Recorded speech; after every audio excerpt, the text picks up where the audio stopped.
Bonjour à tous, merci pour votre présence cet après-midi au webinaire sur la refonte des annexes de factures.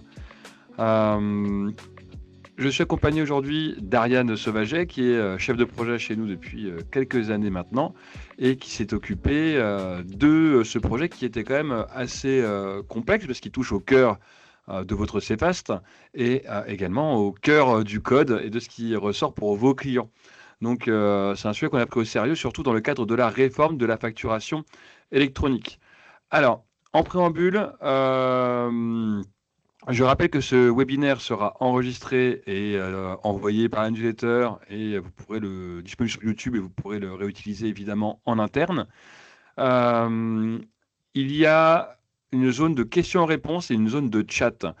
Pour les questions-réponses, vraiment, s'il vous plaît, passez par cette zone-là, parce que c'est là qu'Ariane va vous répondre en direct et par message, et on redéroulera toutes les questions à la fin du webinaire d'ici quelques minutes.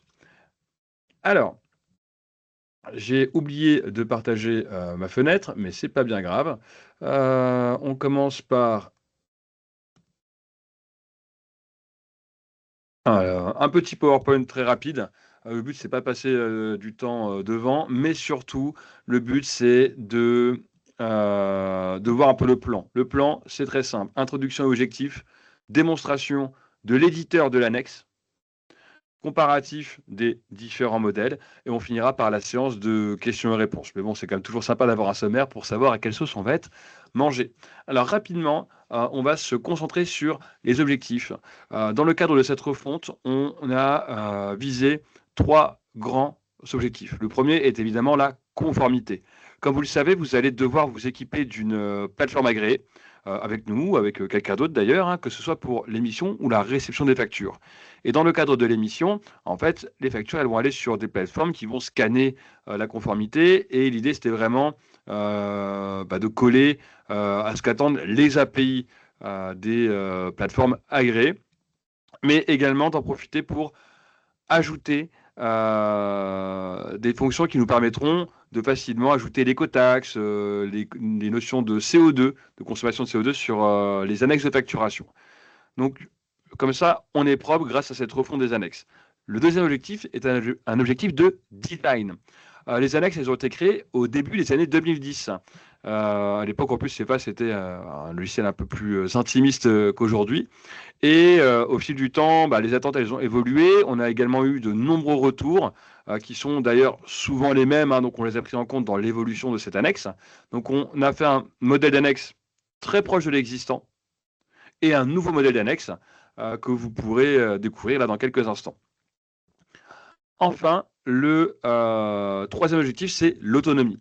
Parce qu'en fait, énormément de possibilités étaient offertes dans la modification de vos annexes. Sauf que tout était fait dans le code, il fallait qu'un développeur s'en saisisse, parfois même il fallait faire une mise à jour de ces vastes. Et désormais, tout est rapatrié directement dans l'interface, dans l'éditeur. Et l'idée, c'est que tout le monde gagne du temps et que vous puissiez pousser au maximum cette personnalisation. Et cette autonomie, elle est également en lien également avec la conformité. C'est-à-dire que quoi que vous allez faire sur vos factures, en personnalisation, elles seront toujours conformes à la législation et aux attentes des plateformes agréées. Bienvenue aux nouveaux arrivants. Rapidement, sur la roadmap, c'est assez simple. Là, on finit les tests en décembre. Ensuite, on va migrer vos modèles parce que vous avez des modèles à vos couleurs, logo, des options qui sont déjà actives ou non. Et tout ça, ça va être migré tel quel. Attention, c'est pas parce qu'on migre tel quel qu'il ne faut pas vérifier. D'accord? On vous demandera quand même d'aller vérifier si ça vous convient parce qu'une facture, c'est inaltérable. Donc, une fois qu'elle est générée, si finalement l'écriture noire sur fond vert ne vous va pas et vous auriez préféré du fond blanc, il faut modifier avant d'avoir généré les factures. Donc on vous demandera, on vous serait prévenu, hein, d'aller vérifier si l'annexe qui a été migrée avec les configurations vous convient. Il y aura des emails, des petites notifications dans CFAST, donc normalement vous ne pourrez pas passer à côté.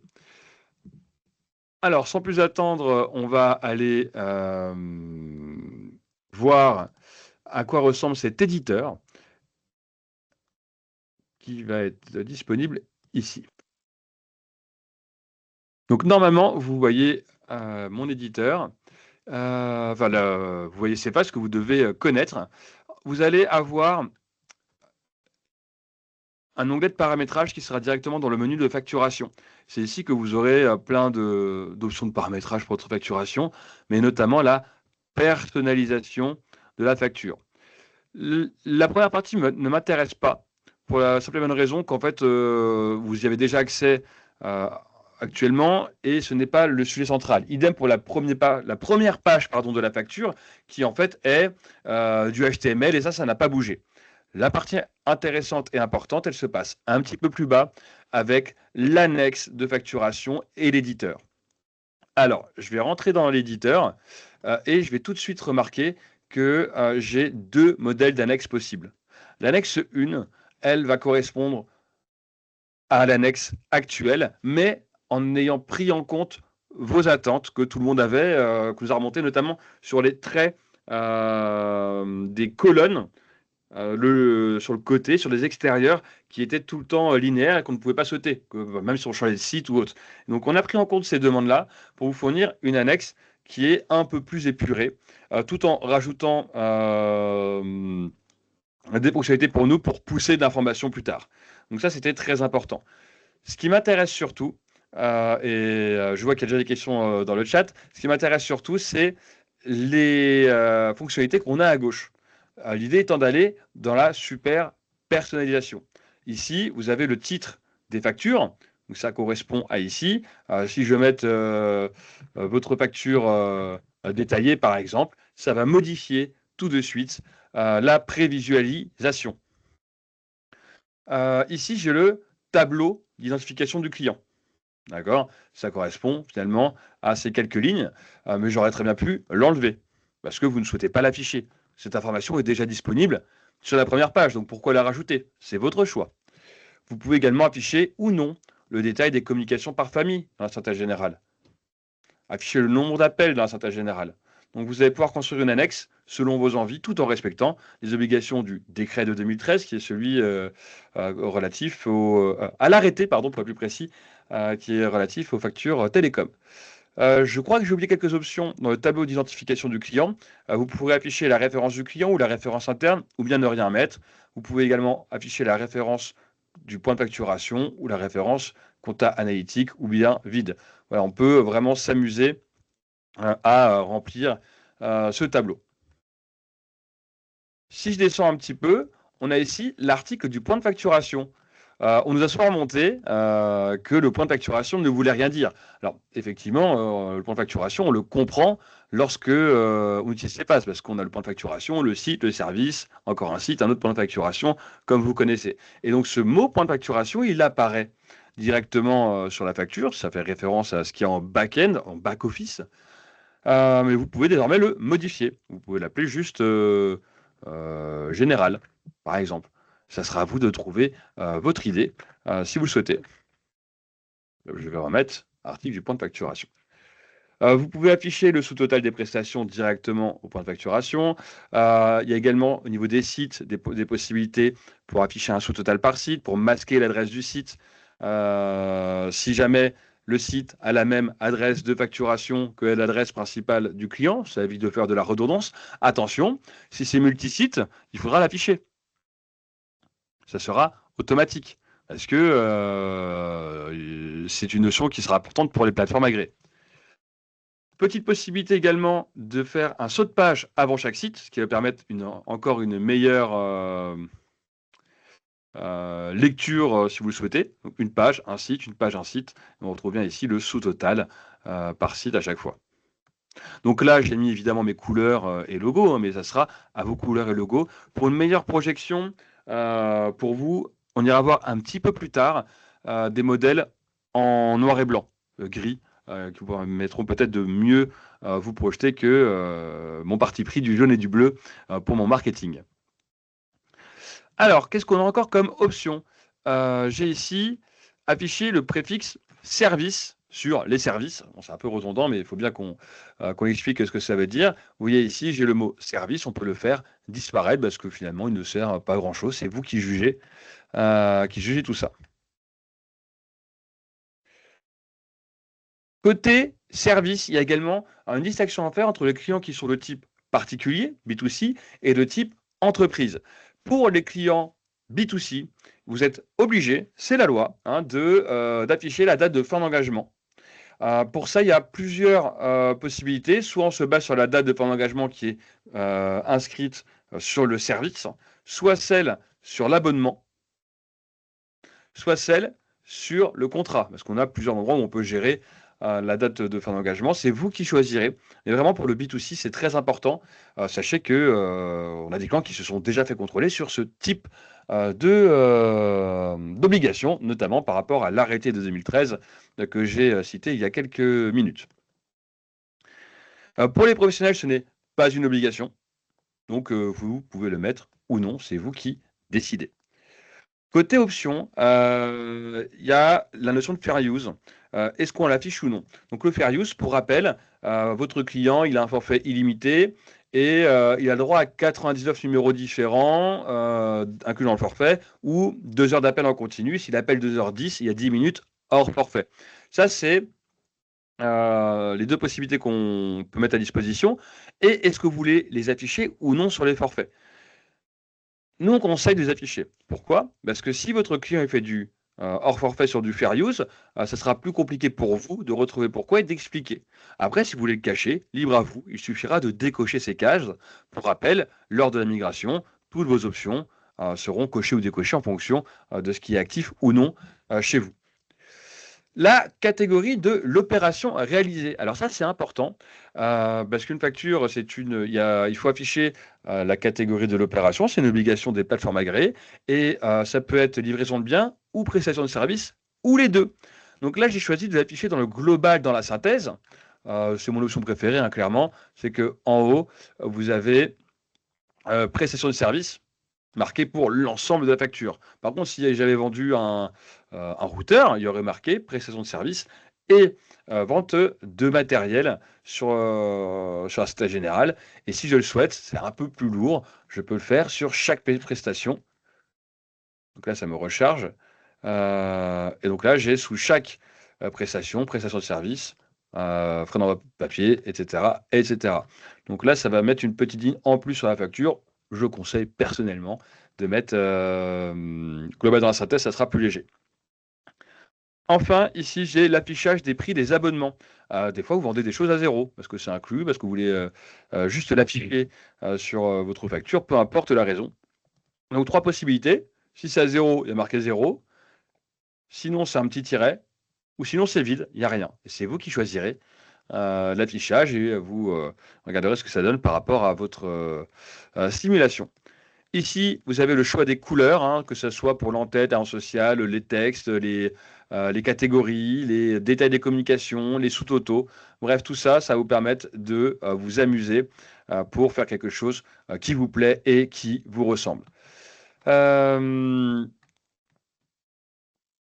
c'est la première chose.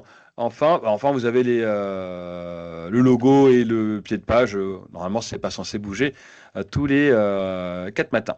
Ça, c'est donc l'annexe 1 qui correspond à votre annexe actuelle et qui va être migrée sur ce nouveau design extrêmement proche du premier et avec plus d'options de personnalisation. Maintenant, on va aller voir la nouvelle annexe que l'on a créée qui va être plus au goût du jour de 2026. Là, on est fin 2025. Et alors, ça ressemblera toujours à une annexe de facture. Hein, c'est vraiment peut-être le truc de moins fun du monde, mais c'est important d'avoir des factures peut-être redesignées. La Société Générale, elle change un peu de format avec des petits pictogrammes qui vont venir s'ajouter. Là, j'ai l'article du point de facturation. Et en fait, ce qu'on voit ici, c'est que, si je zoome un peu, là, les bords des fonds, ils sont un peu plus arrondis. Donc, ça donne un petit côté un peu plus souple. Et si je descends, j'ai ici le site. Mon logo, il est un petit peu gros, il faudra qu'on corrige ça. avant la mise en production évidemment. Là, j'ai le site, pareil, un peu arrondi, et on déroule le step par site qui, lui, ne prend pas toute la ligne. Qui prend pas toute la ligne, qui permet d'avoir vraiment ce côté un peu cassant entre les sites, assez sympa.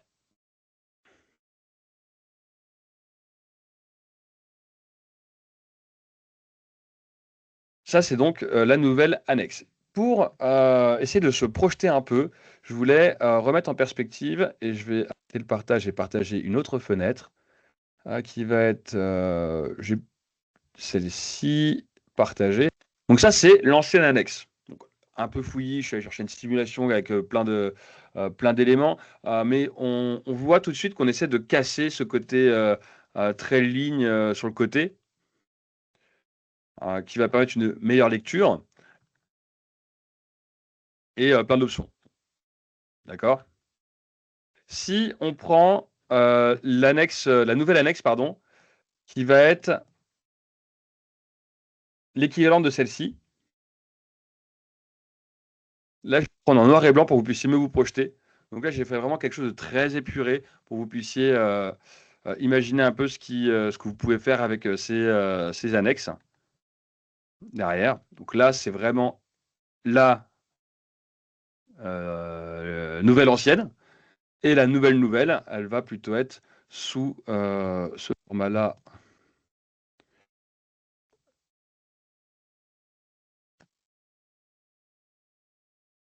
Pareil, en noir et blanc, qui permet de mieux se projeter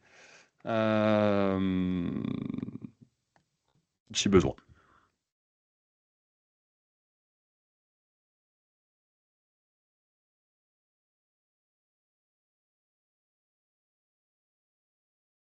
Alors, je vais peut-être le partage ici et je pense que on peut passer aux questions-réponses.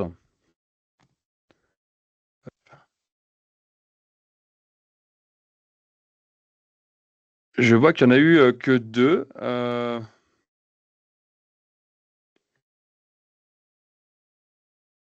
Il y a 2. Il y a 2 questions, Ariane, tu n'as pas répondu ou je pense que tu me les as laissées. Alors Ludovic dit: «J'ai un partenaire dont c'est son métier et ne retrouve pas votre plateforme agréée». Alors effectivement, Ludovic, nous, on n'est pas plateforme agréée. On fait la plateforme agréée en marque grise.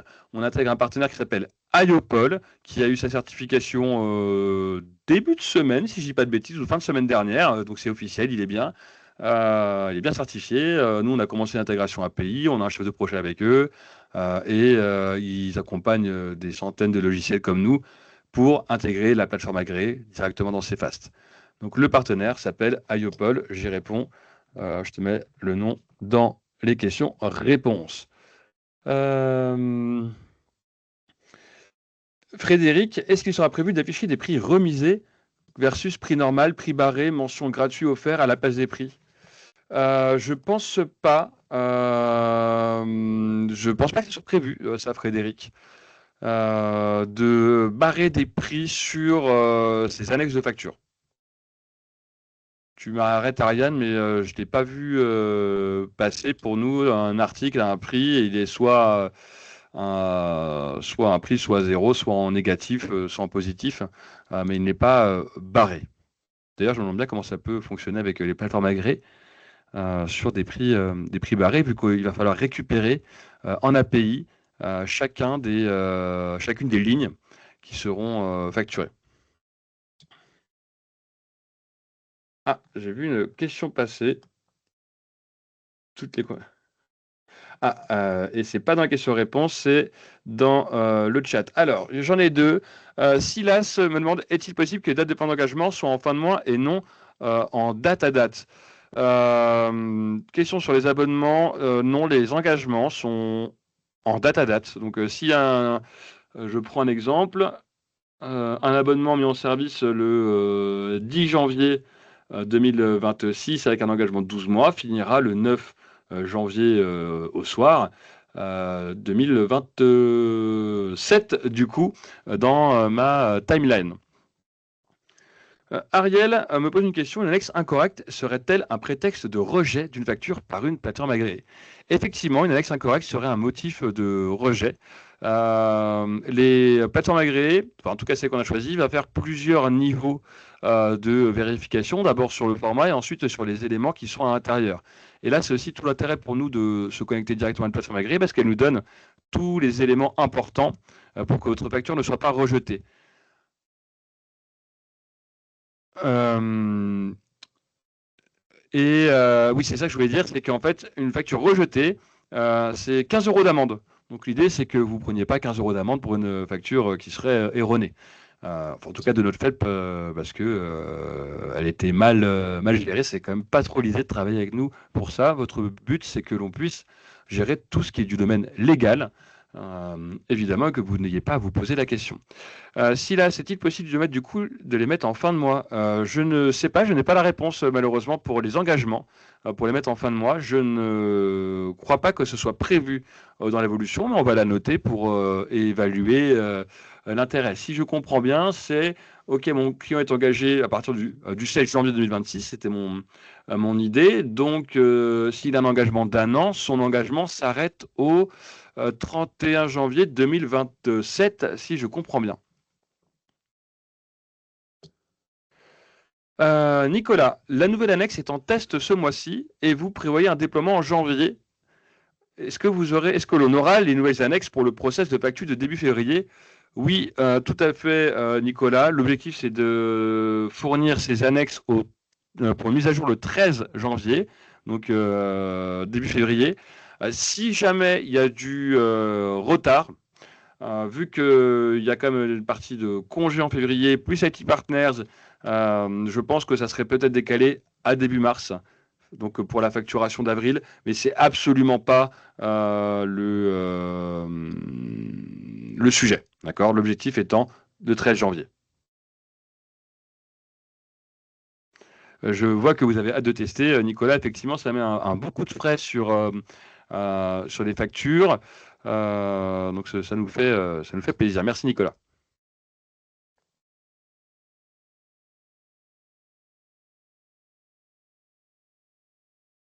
Est-ce que vous avez encore des questions à nous poser? Ah oui, est-ce que là je suis dans le chat, mais ils en ont aussi dans les questions et réponses. Edouard nous demande quand est-ce que, à partir de quand la plateforme agréée s'efface. La facturation électronique pour l'émission, ça sera avant l'été 2026, parce qu'il suffit qu'on finisse le raccordement à l'API. Mais l'idée qu'on a également d'intégrer les factures d'achat, qui est l'objectif de faire toute la plateforme agréée dans CFast, ça va arriver pour l'été 2026. On a toutes nos équipes dessus. C'est vraiment le mot d'ordre, parce que finalement, le futur, c'est de pouvoir récupérer toutes les données de vos factures de vente et d'achat et de pouvoir ensuite les recouper. Donc, on a de beaux objectifs sur le sujet de la plateforme agréée.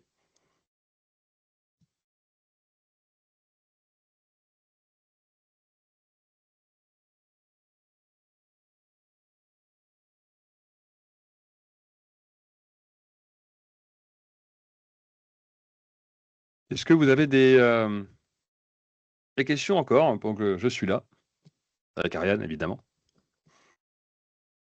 Dans tous les cas, je rappelle que c'est enregistré et donc ça sera envoyé par la newsletter et disponible en replay sur YouTube.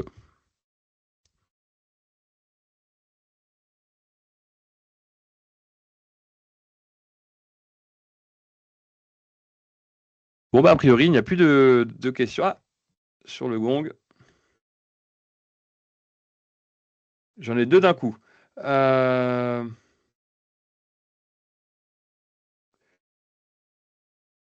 Alors, Romain, tu vas donc gérer les achats dans CFast. Oui, Romain, c'est un objectif de pouvoir gérer les factures d'achat.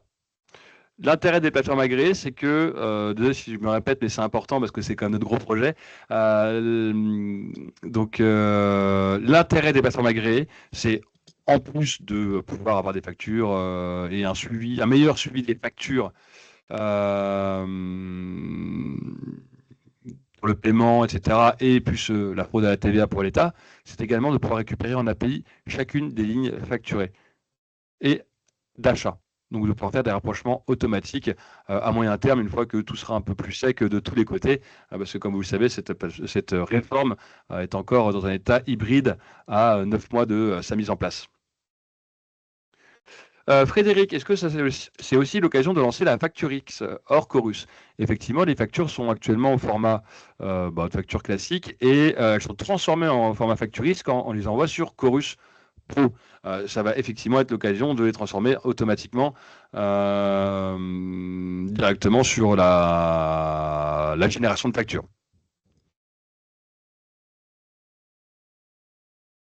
Ludovic Deschamps, c'est quoi le prix? C'est le prix de ton CEPAST sur la. Ah oui, ok, je comprends la question sous-jacente. Le prix là, de ce qu'on a vu actuellement sur ce qu'on a à l'écran sur les nouvelles factures, ça n'a pas de coût. C'est l'évolution normale du logiciel. Par contre, pour la plateforme agréée, nous, on va acheter les factures. On achète en fait à la facture. On paye à l'usage. C'est à 0,69 centimes par facture de mémoire. Peut-être un petit peu, 59 si je dis pas de bêtises. Donc nous, on appliquera un tout petit markup dessus. Derrière, ça sera donc quelques centimes par facture qui seront transmises. Donc soit vous passez par nous, soit vous passez par une plateforme tierce, évidemment. Vous n'avez aucune obligation. L'idée dans la réforme de la facturation électronique, c'est de mapper vos flux. Où est-ce que je mets mes achats? Où est-ce que je mets mes ventes? Est-ce que je fais, par exemple, une plateforme agréée pour mes achats généraux? Ça va directement en comptabilité. Est-ce que mes factures d'achat pure télécom, je les mets dans ces phases? Comme ça, la data liée au télécom, je la rapproche des factures télécom. Ça peut être une idée. Et là, ça va être à vous de faire ce travail. On peut vous accompagner, on peut vous guider également là-dessus, mais ça sera vous, évidemment, les décideurs de vos choix en stratégie de système d'information. Ce n'est pas à nous de le faire.